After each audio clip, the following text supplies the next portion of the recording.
ভিডিওর থাম্বনেল দেখে আপনারা বুঝতেই পারছেন আজকের এই ভিডিওটি ঠিক কি রিলেটেড হতে যাচ্ছে।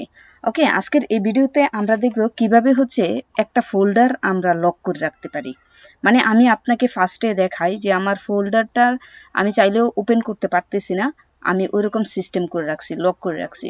যেমন এই যে মাই ফটো নামে, মাই ফটোতে আমি যদি ক্লিক করি, দেখেন মাউসের রাইট বাটনে ক্লিক করলাম, you don't currently have permission access this folder. এটাতে দিলে কিন্তু আমি পারতেছি না আমার ফোল্ডারটি ওপেন করতে। কন্টিনিউতে দিলেও কিন্তু হবে না, দেখেন ফোল্ডারটি কিন্তু কোনোভাবেই ওপেন করতে পারতেছি না। সো এটা কিভাবে আমি করেছি টোটাল প্রসেসটা আজকের এই ভিডিওতে আমরা দেখব। ক্লিয়ার? ফার্স্টে হচ্ছে আমরা ফোল্ডার লক করার জন্য যেটা করব, একদম ইজি, আপনাকে কোনো টুলস অ্যাপ্লাই করতে হবে না, কিংবা কোনো কিছু আপনার ডাউনলোডও করার প্রয়োজন নাই। ক্লিয়ার? যে এই এক্সটেনশনটা আপনাকে ডাউনলোড করে দেন ফোল্ডার লক করতে হবে, বিষয়টা কিন্তু একদমই এরকম না। চলেন আমরা মূল প্রসেসটা দেখি। ফার্স্ট অফ অল হচ্ছে আমরা যেটা করব, আমরা ফোল্ডারে যাব।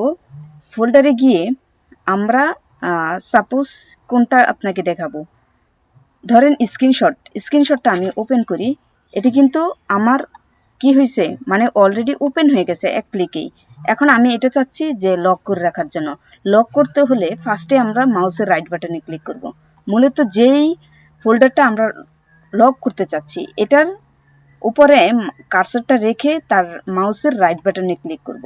ক্লিয়ার? মাউসের রাইট বাটনে ক্লিক করলে আমরা এখানে প্রপার্টিস নামে অপশনটা খুঁজে বের করার চেষ্টা করব। প্রপার্টিস, এই প্রপার্টিসে ক্লিক করব। প্রপার্টিসে এসে আমরা এই সিকিউরিটি নামে অপশনে যাব। সিকিউরিটিতে এসে অ্যাডমিনিস্ট্রেটর, ওকে, অ্যাডমিনিস্ট্রেটর সিলেক্ট করে দিব। সিলেক্ট করে আমরা এডিটে ক্লিক করব। ক্লিয়ার? এডিটে ক্লিক করে আবারও আমরা অ্যাডমিনিস্ট্রেটর দিব। অ্যাডমিনিস্ট্রেটরে যখন আমরা সিলেক্ট করব তখন হচ্ছে এই যে এই জায়গা থেকে এই অপশনগুলো আমরা টিকমার্ক করে দিব একটা একটা করে।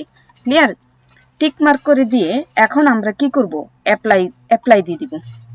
আমি অ্যাপ্লাই দিলাম, অ্যাপ্লাই দিয়ে অ্যান্ড হচ্ছে ওকেতে দিলাম, দেন ওকেতে দিলাম। ক্লিয়ার? তো দেখেন আমার ইয়েটা কিন্তু অলরেডি কি হয়েছে, মানে লক হয়ে গেছে। কেমন আমি আপনাকে দেখাই লক হয়েছে কিনা। আমরা ফাইলে যাই, ফাইলে গিয়ে আমার স্ক্রিনশট ফাইলটি লক হয়েছে কিনা সেটা আমি ডাবল ক্লিক করি। দেখেন চাইলেও কিন্তু হচ্ছে না। Don't currently have been permission to access, এভাবে হচ্ছে আপনারা ফোল্ডার কি লক করে রাখতে পারবেন। সো ভিউয়ার্স, ভিডিওটি এতটুকু পর্যন্তই। আপনারা বুঝতে পারছেন আশা করি কিভাবে ফোল্ডার লক করে রাখতে হয়।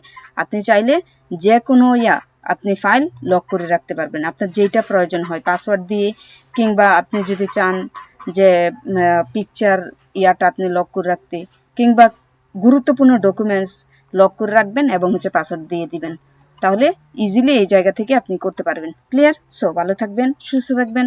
আসসালামু আলাইকুম।